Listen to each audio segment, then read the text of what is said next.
네, 안녕하세요. 혹시 인사 파일에서 최순실 씨 메모 혹시 보셨는지요? 재판 이쪽으로 가시는 거예요? 이쪽으로 가시는 거예요? 문체부 파일에서 혹시 달달이 좀 걸리겠습니다.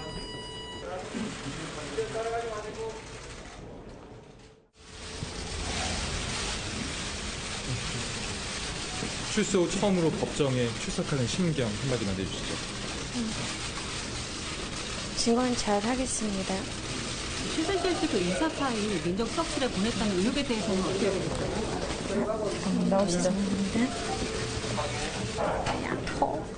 김남국 변호사님, 지금 장시호 씨가 우병우 전 수석 재판에 지금 증인으로 간 거죠? 네, 재판에 가서 지금 이제 증언을 하게 되는데요. 지금 이제 증언 구체적으로 듣고자 하는 내용을 보게 되면 우병우 전 민정수석이 직권을 남용했느냐라는 부분인데 직권 남용 혐의가 굉장히 여러 가지 중에서 우병우 전 민정수석이 최순실 씨의 어떤 부탁을 받아서 인사에 개입을 했냐라는 것입니다. 예. 과거에 이제 보도된 내용을 보게 되면 이 인사 파일 명 자체가 우병우 민정수석실로 되어 있어서 민정수석실 중에 이 파일이 작성된 파일이 우병우 민정수석에게 전달된 것이 아니냐라는 지금 어떤 정황적인 의심이 지금 되고 있는 상황이고요. 예. 그다음에 지금 이게 최순실 씨의 어떤 추천에 의해서 뭐 우리은행장, KTNG 뭐 사장 이런 사람들이 지금 거론이 되고 있는데 구체적으로는 지금 어떤 경로를 통해서 되어 있는지는 모르겠지만 이 문건이 작성되었고 이 문건명 자체가 우병우 전 민정수석의 이름이 거론이 되었다라고 한다고 하면 어떤 방식으로든지 우병우 전 민정수석이 개입이 될 가능성이 있기 때문에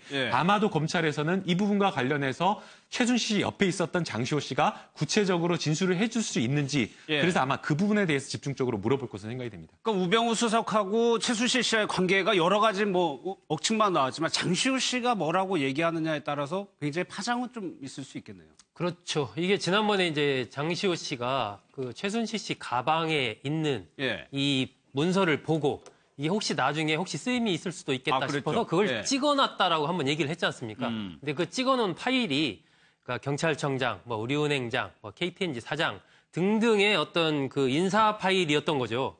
그런데 그 파일에 보면 아래쪽에 이게 민정수석실이라고 돼 있는 겁니다. 그러면 이게 상식적으로 추측을 했을 때 민정수석실의 문서가 왜 최순실 씨 핸드백에 들어가 있냐 이거죠.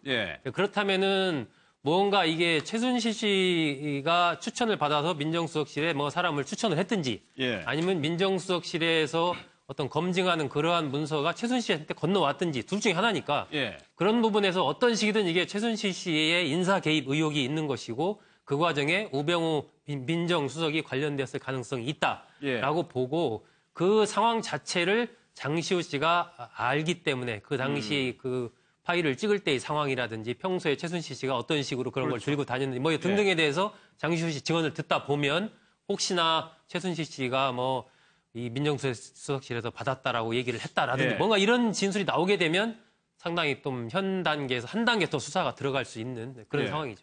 그러니까 국정농단 사건에서 보면은 우병우 전 수석이나 김기춘 전 비서실장이나 최순실하고 관계돼서 모른다.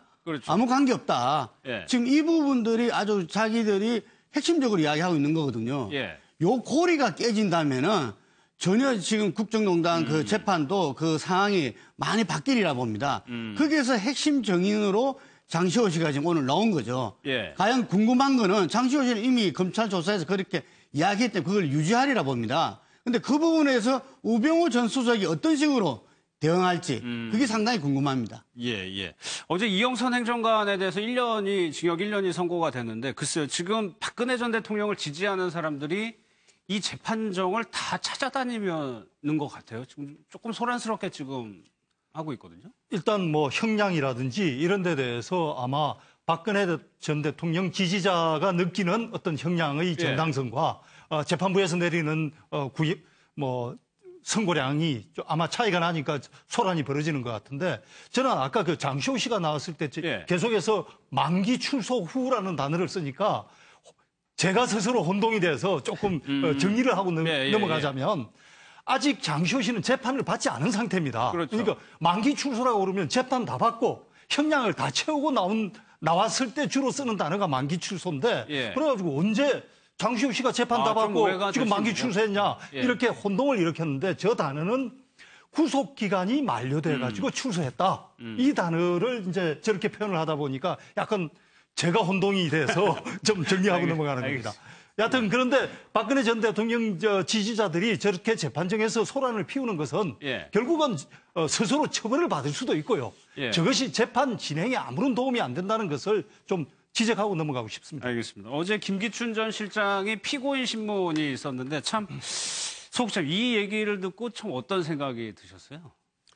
지금 김기춘 전 비서실장은 모든 혐의를 여전히 부인을 하고 있지 않습니까? 그런데 어쨌건 모시던 대통령이 탄핵에 이르게 됐고 구속된 그 부분에 대해서 이른바 정치적 책임을 통감한다라는 것이거든요. 어떤 이 형사적, 사법적인 부분에서의 책임을 인정하는 것은 아닙니다. 그러면서 나는 망한 왕조의 도승지다. 사약이 내리게 되면 그걸 먹을 것이다. 뭐 이제 이런 식으로 얘기했는데 이것은 상당히 이제 이번 현재 상황 자체가 정치적인 상황이다. 정치적인 이유로 나는 구속돼 있다. 내가 어떤 죄가 있는 것은 아니다.